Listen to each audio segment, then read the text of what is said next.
Good morning, class 9. Today we are starting chapter 15, probability. It is the last chapter of the mathematics book, probability. We are familiar with the words probability because probability chapter was in class 8th also. Probability का मतलब होता है संभावना। जब कोई बात हम एक पॉसिबिलिटी किसी इवेंट के होने की होती है तो उसको हम प्रोबेबिलिटी कहते हैं। समझ में आया? प्रोबेबिलिटी के सम सबसे इजी होते हैं। स्कोरिंग चैप्टर होता है। एक बेसिक फार्मूला मैं आपके दिमाग में दे देना चाहता हूं। प्रोबेबिलिटी को हम शो करते हैं पीई। पीई का मतलब होता है प्रोबेबिलिटी ऑफ इवेंट्स। कोई घटना घट रही है जिसके बारे में हम जानकारी दे रहे हैं, बता रहे हैं, that is the probability of events. और इसका ये फार्मूला है कि जो इवेंट्स हुआ है वो हम ऊपर लिखेंगे और टोटल नंबर ऑफ इवेंट्स उस नीचे आ जाएगा। बस एक फ्रैक्शन के रूप में हम प्रोबेबिलिटी को लिखेंगे। ठीक है, तो चलिए स्टार्ट करते हैं। बाकी अधिक जानकारी हम क्वेश्चन के साथ करेंगे। Exercise 15.1 page number 283 question number first. Now I am reading the question, please see in your book. In a cricket match a batsman hits a boundary 6 time out of 30 balls. देखिए, एक cricket match में एक batsman ने total कितनी ball खेली? 30। This is the total number of events and number of events. उसने ball को कितनी बॉल को हिट किया? 6 को। ठीक है, find the probability that did not hit boundary. अब आप क्या करेंगे? वो प्रोबेबिलिटी बताइए, वो इवेंट्स बताइए जो बाउंड्री नहीं लगाई उसने। 6 बॉल पर बाउंड्री लगाई थी। 30 माइनस 6 इज इक्वल टू 24। तो 24 इवेंट्स रहे ना, और टोटल थे 30। 24 अपॉन 30 कैंसिल कर देंगे, लोवेस्ट टर्म में फ्रैक्शन कन्वर्ट कर देंगे। यही प्रोबेबिलिटी है। आ गया समझ में? तो गिवन लिख लें हम पहले क्वेश्चन में। Given a cricket player in a cricket match, batsman hits boundary 6 times of 30 balls. तो total number of balls he played, ठीक है ना? अच्छा गल है। अच्छा, total number of balls she played। She plays भी कह सकते हैं। शी प्लेड, चलो प्लेड ठीक है ना? उसने खेली की बात। वो कितनी खेली उसने? 30। And she hits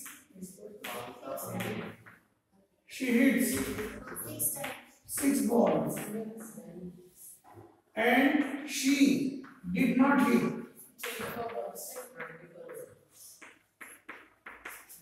30 minus 6 is equal to 24 volts। आया समझ में? अब हमको फाइंड क्या करना था? Probability of that event she did not hit. यही पूछा था ना उसने क्वेश्चन में। Probability of batsman does not hit, he did not hit boundary, she did not। probability of, हम लिखेंगे probability of she did not hit boundary। so therefore probability of she did not hit boundary, she did not hit boundary,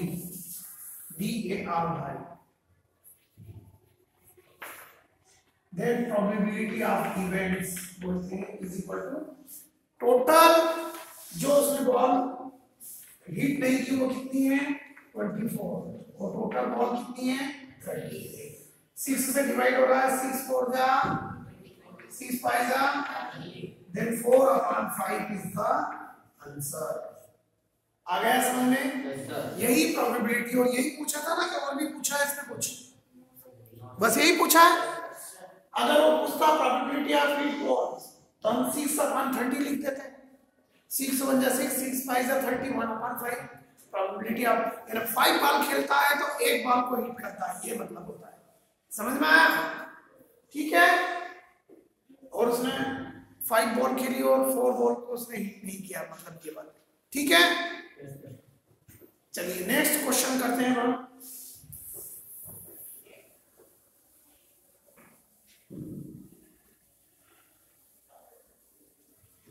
question number 2,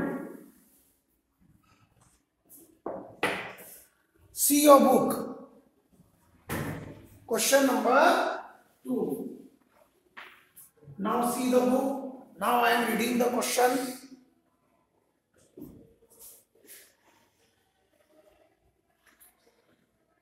$1,500 families with 2 children were selected randomly and the following data were recorded।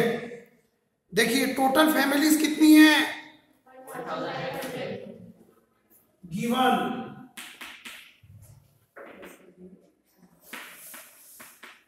Total number of families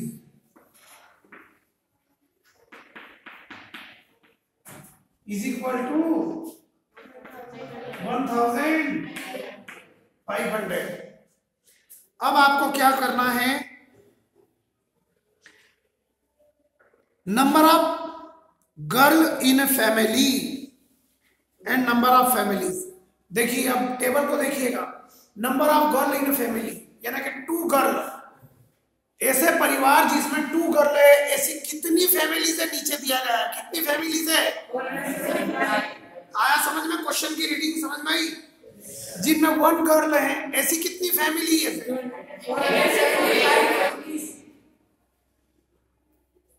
814 जिनमें 1 girl है। समझ में आया? इसमें भी कोई 475 बोला था। और जिसमें गर्ल नहीं है ऐसी कितनी फैमिलीज है? 211। Compute the probability of family chosen at random having 2 girl. अब आपको इस क्वेश्चन में 3 पार्ट बदलना दिए गए हैं और 3 पार्ट में प्रोबेबिलिटी बताना है। फर्स्ट पार्ट में प्रोबेबिलिटी ऑफ 2 गर्ल्स, क्या पूछा उसने?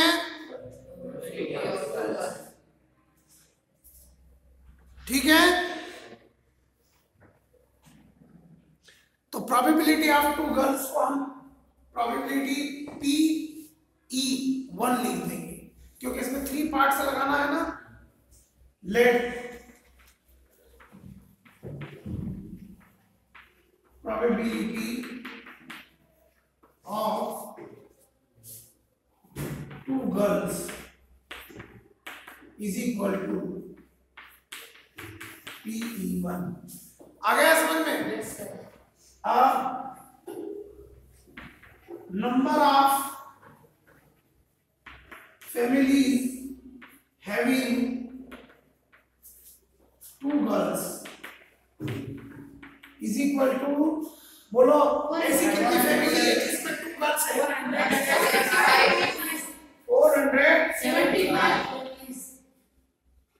475 फैमिलीज लिख दिया आपने, बार बार नहीं लिखी। अब हम बता रहे हैं probability having 2 girls is equal to probability having 2 girls, तो number of families having 2 girls divide by total families, तो having 2 girls are there 470 divide by 100। 5 से डिवाइड हो रहा है तो हम कर देंगे, अगर डिवाइड होता है तो कर दीजिएगा, नहीं हो रहा है तो नहीं करेंगे। देखिए 5 3 जा 15, 5 0 जा 0, 5 0 जा 0, अगेन 5 9 जा 55, फिर 2 से 5 से 5 5 जा अगेन 5 से 5 6 जा 30 5 0 जा 0 5 1 जा 5 5 9 जा 45 और बचा था ना 19/60 ये हुआ आपका probability of family having 2 girls. समझ में आ गया? ये फर्स्ट पार्ट। कौन सा पार्ट हुआ है? अब हम सेकंड पार्ट फाइंड करते हैं। Second part let probability of let probability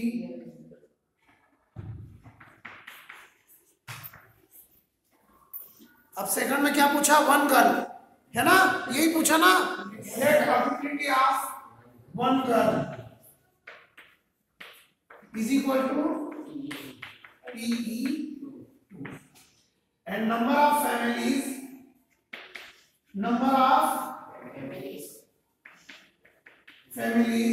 having 1 girl is equal to 814. So therefore probability of family having 1 girl, ये अपना PE इसी को दर्शाया ना, is equal to total family कितनी है हमारे पास? 800 डिवाइड बाय 1500। अब हम अगर इसको 4 से डिवाइड करते हैं तो लास्ट 2 डिजिट के 4 से नहीं कट रही है डिविजिबिलिटी होता है, तो 2 से डिवाइड करना पड़ेगा।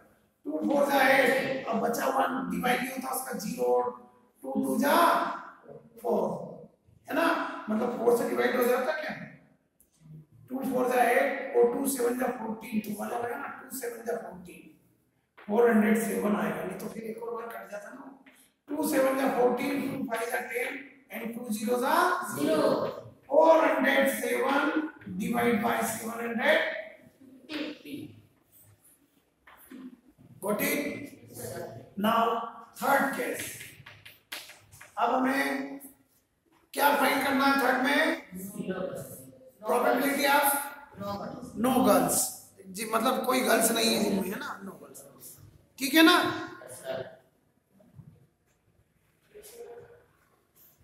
लेट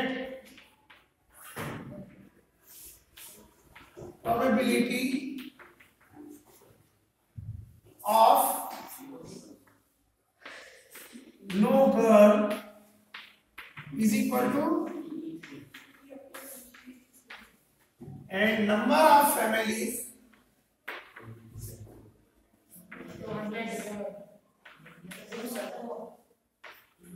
having no girl कितनी है? 211। So therefore probability of families having no girl PE3 लिखा था हमने, is equal to total families है 211 डिवाइड बाय 1500 और ये डिवाइड नहीं होगा इसलिए एज इट इज। अब अगर आप चेक करेंगे तो इन सबका सम करेंगे तो वो क्या आएगा? 1। एलसीएम लेकर आएगा तो वो 1 आएगा। इतना भी आप चेक कर सकते हैं, है ना। चेक करने के लिए क्या चेक करेंगे? PE1 plus PE2 plus PE3 means 19/60 plus 407/750 plus 211/1500। और जब आप एलसीएम लेंगे 60 750 और 1500 का तो एलसीएम 1500 ही आएगा। और जब एलसीएम वाला प्लस करेंगे तो ये आ जाएगा ऊपर सबका सब 1500/1500 और कैंसिल करेंगे तो 1। ये अपना चेक हो जाएगा, कुल मिला के 1 आना चाहिए। समझ में आ गया? तो that is the second question is over. Question बहुत इजी था, एक ही क्वेश्चन में 3 टाइप्स के क्वेश्चन हमको समझा दिए गए हैं। और अब हम आगे स्टार्ट करते हैं क्वेश्चन नंबर 3। अब आप स्क्रीनशॉट ले लें, मैंने पूरा बता दिया है। और अब हम क्वेश्चन नंबर 3 करते हैं, ठीक है? चलिए question number 3, see your book, the same questions, the questions are very easy as you watching, बहुत सरल है ना। अब आपको प्रोबेबिलिटी का सब समझ में आ गया ना। Yes sir. इवेंट्स हमको ऊपर लिखना, टोटल इवेंट्स नीचे लिखना, number of event upon total events, ये भी आप फार्मूले में कन्वर्ट कर सकते हैं। समझ में आया ना। Yes sir. इवेंट में मतलब कोई सी भी घटना जिसके बारे में बताया है।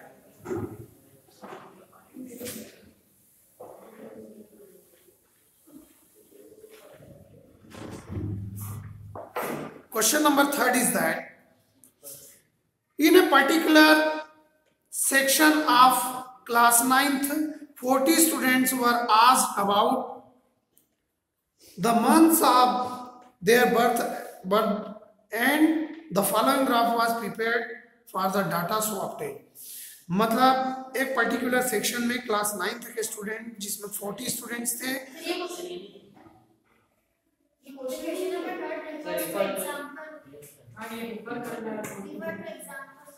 क्या लिखा आपकी बुक में? क्वेश्चन नंबर 3 पढ़ो। अरे पढ़ो एग्जाम्पल 5 देखो। अब एग्जाम्पल 5 देखो, वहां से क्वेश्चन लिखना पड़ेगा आपको, ठीक है? देख रहे हो एग्जाम्पल 5? अब मैं पढ़ रहा हूँ। In a particular section of class 9 40 students were asked about the month of their birth. एक पर्टिकुलर सेक्शन क्लास 9 के सेक्शन में 40 बच्चों से उनके जन्म के बारे में पूछा गया कि भाई आपका बर्थ किस किस मंथ में आता है, ये बताया गया, पूछा गया। The following graph was prepared for the data so obtained, और उनसे पूछने के बाद ये डाटा हमको मिला, ग्राफ दिया गया है। समझ में आ रहा? तो ग्राफ में आप देखिए, इधर दिया है आपका नंबर ऑफ स्टूडेंट्स 1 2 3 4 5 6, और इधर में जो ग्राफ, ये जो बार ग्राफ दिया है, यहाँ पर मंथ दिया है कि किस मंथ में कितने बच्चे हुए हैं। तो ग्राफ देखें आप, और मैं आपसे पूछ रहा हूँ, बताओ जनवरी में कितने बच्चे का बर्थडे? आ रहा समझ में? ग्राफ दिखा कि नहीं? तुम पेज ही पलट रही हो, खाली रखो वहां पर। बताओ इनको पेज नहीं मिला, और जरा बुक दिखा दो क्या ग्राफ बना हुआ?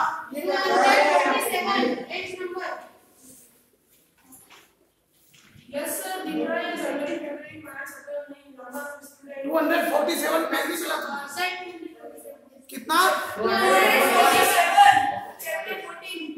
247 मिला नहीं मिला? 247। हाँ हो रहा, दिखा उनको, बताओ कहाँ ग्राफ? हाँ अब देखो ग्राफ, जनवरी मंथ नीचे लिखा है, ग्राफ के नीचे यहाँ जनवरी लिखा है, और ये डी के सामने ग्राफ आ रहा है, दिखा? तो जनवरी में 3 स्टूडेंट का बर्थडे, उसके बाद फेब में 4, मार्च 2, अप्रैल आ गया। सबको समझ में ग्राफ पढ़ना? अब आपको बताना है find the probability that a student of the class was born in August. केवल अगस्त माह में पैदा हुए बच्चों की प्रोबेबिलिटी को बताना है, 6 है ना? From the graph number of student of class 9th burn in August. It is question number 3। number of students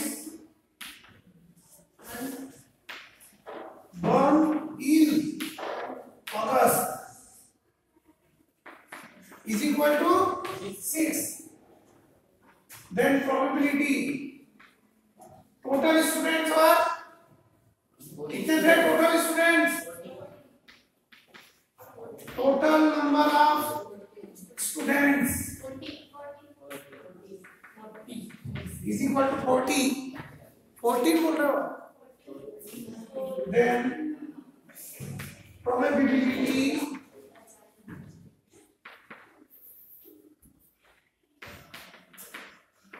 is equal to number of probability of students who is born in August. ये sentence है upon total number of students. Then there are 6 students who are there born in August upon 40. Then और इसको हमने क्या मान लिया? 6 में 2 से डिवाइड करेंगे, तो 2 3 जा 6, 2 2 जा 4, 4 0 जा 0। 3/20 is the probability. आ गया समझ में? और कौन सी probability निकाली हमने? Probability of students is born in the month of August. Got it? And rest of the sum you will do on the same pattern. Same ऐसा ही करना है और अभी करेंगे आप. समझ में आ गया? Okay, thank you very much.